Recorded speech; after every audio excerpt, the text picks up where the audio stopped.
All right, so let's now render the workout input form whenever the user clicks on the map. And so just to make sure that we're still all on the same page, right now we basically have an arrow pointing from here when the user clicks on the map to render a workout on the map, which essentially is the marker that we put on the map in the last video. So right now, when the map is clicked here, then a marker appears on the map. But right now, what we actually want in that event handler that we set up in the last video is to render the form so that a new workout can be added. And then on that form, we will add an event listener so that whenever that form is submitted, only then the marker is rendered on the map. And so we will basically move this rendering of the marker to right here. Okay, so let's take a look at our index.html. And so the form that I'm talking about it's this one here. So this form element here with the class form is the one that we want to render now. And as before, I actually already selected it, and it is this one here, simply called form. Let's take a look here again, and you see that right now it has the hidden class. And so one more time, we are going to do DOM manipulation here by adding and removing classes. And in this case, it is our old friend, basically the hidden class. So let's do what I just said, which is that when a click on the map happens, then we want to show the form. And so not this. And so let's get, for now, let's actually get rid of all this.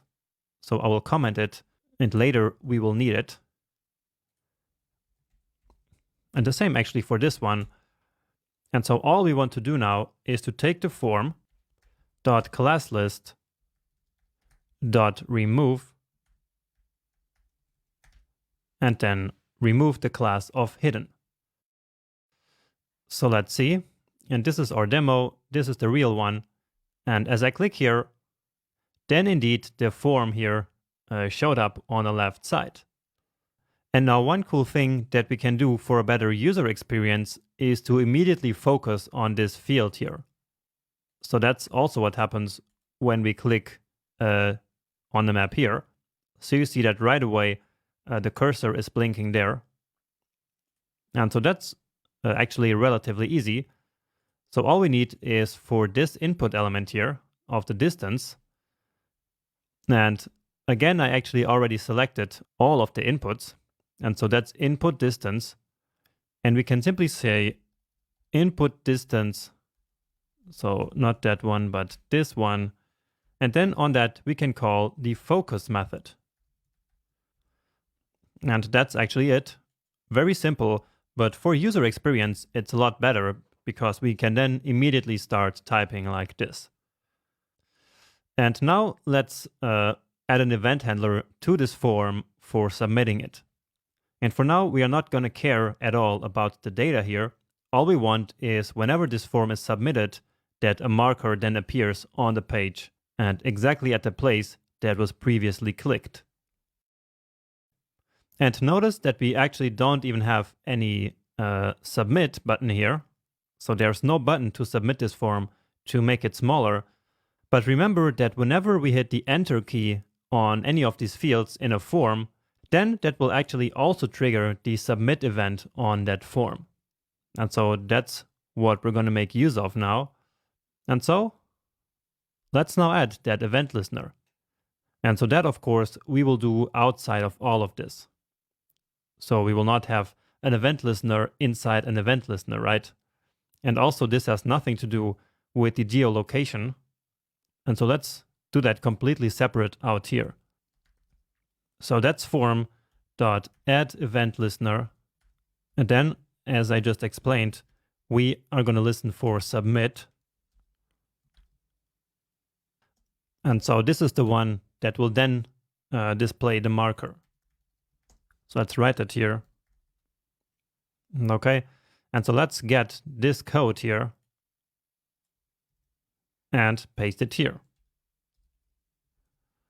And of course, getting rid of the comments. And maybe you're starting to notice that we have not only one, but two problems here actually. So right now we are trying to use two variables that do not exist in the current scope. So we are trying to access map and also map event, right? Now this map here is easy to fix.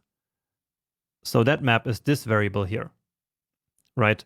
So it is defined inside of the callback function of the geolocation API, so of this get current position.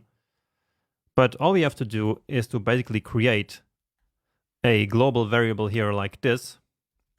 So this one I'm going to call map. And so here we then simply reassign that map to the already existing variable.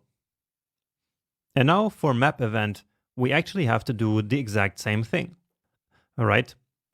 So this map event, we get access to it in this event handler that we set up previously. So that's right here.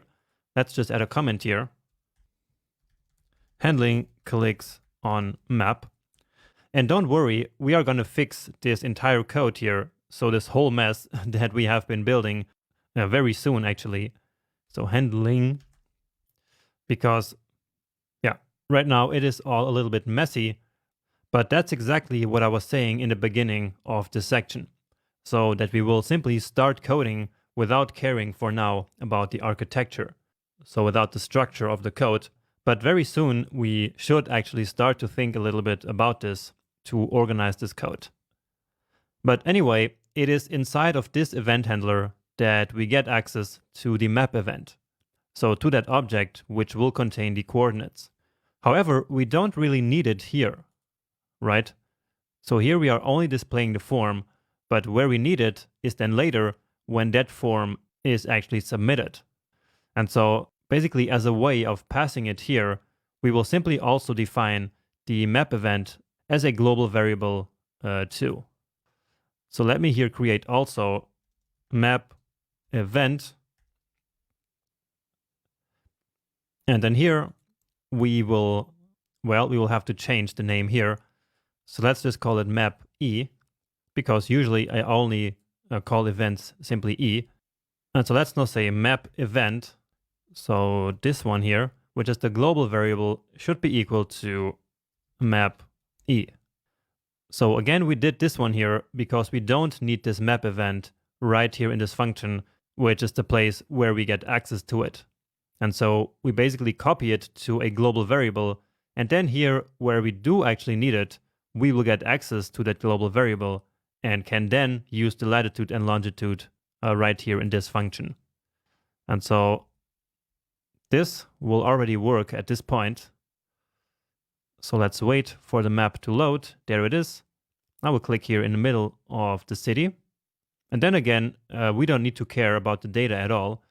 So I will just hit the enter key.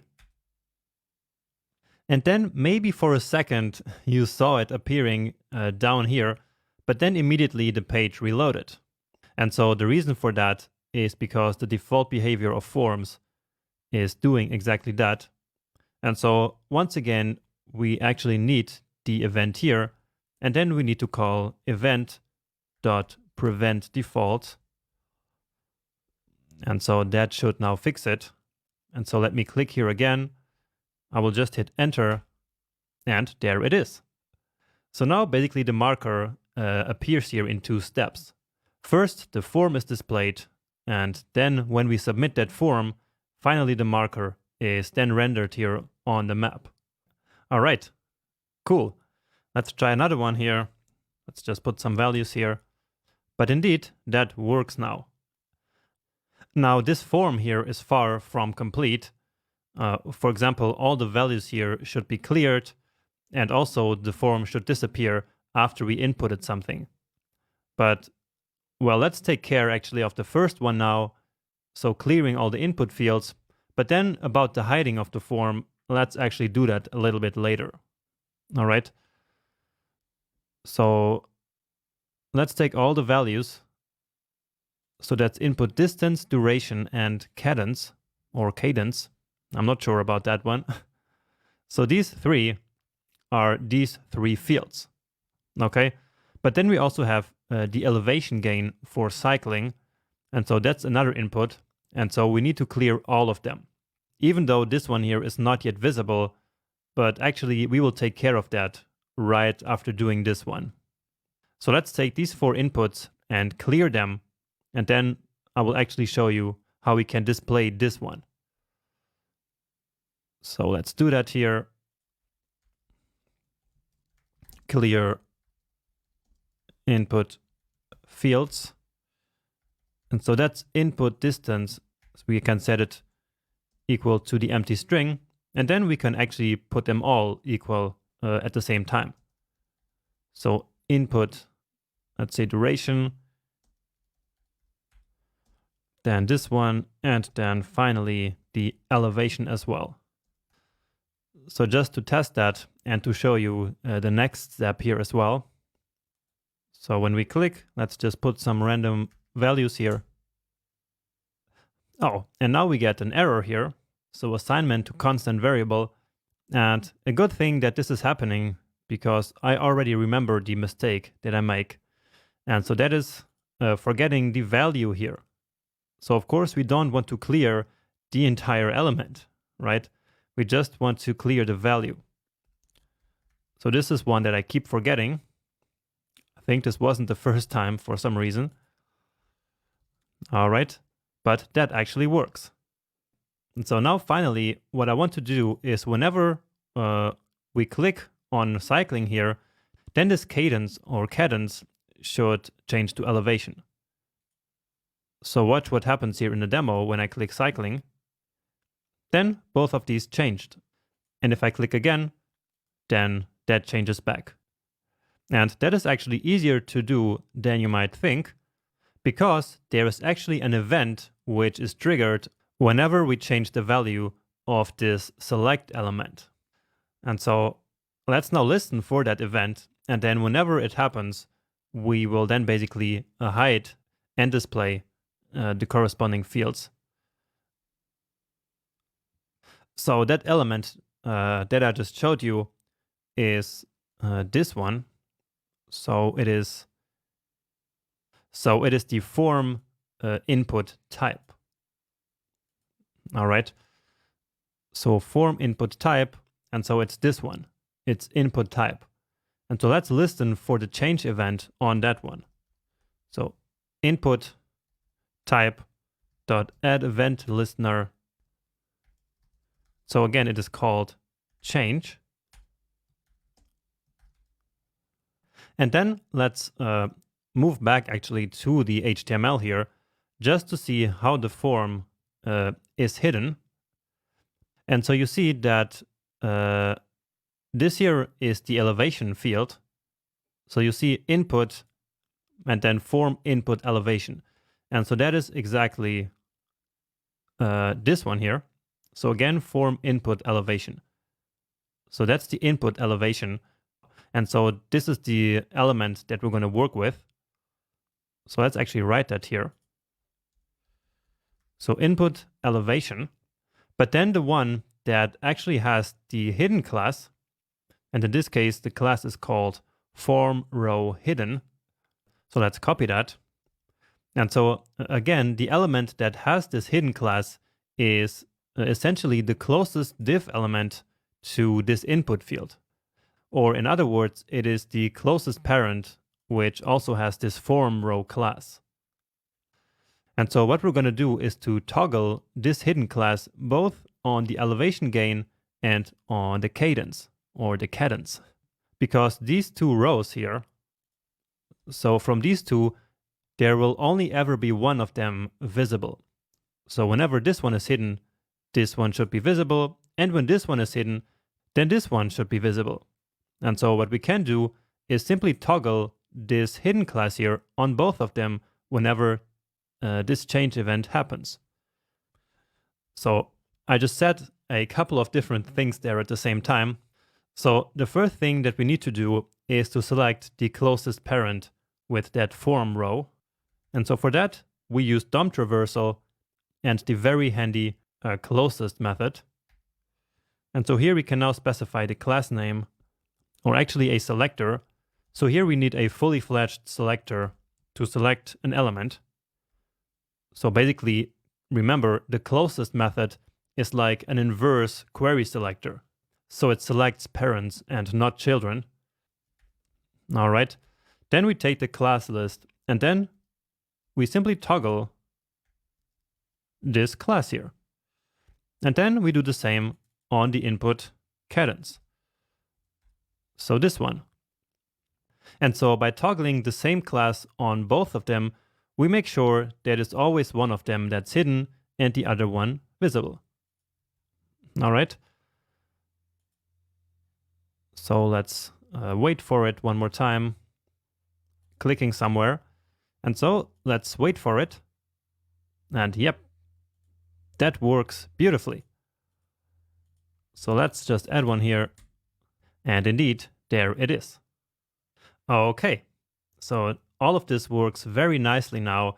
And the next step here would be to actually take the data here out of the form and then using that data, create an actual workout. However, here in our code, we are at a point where we need some structure. And we will also need a way of managing that workout data that is going to come from this form. So this data here will have to be stored somewhere. And so again, we need to think a little bit about our code structure here and about our code architecture. And so that is going to be exactly the topic of the next video.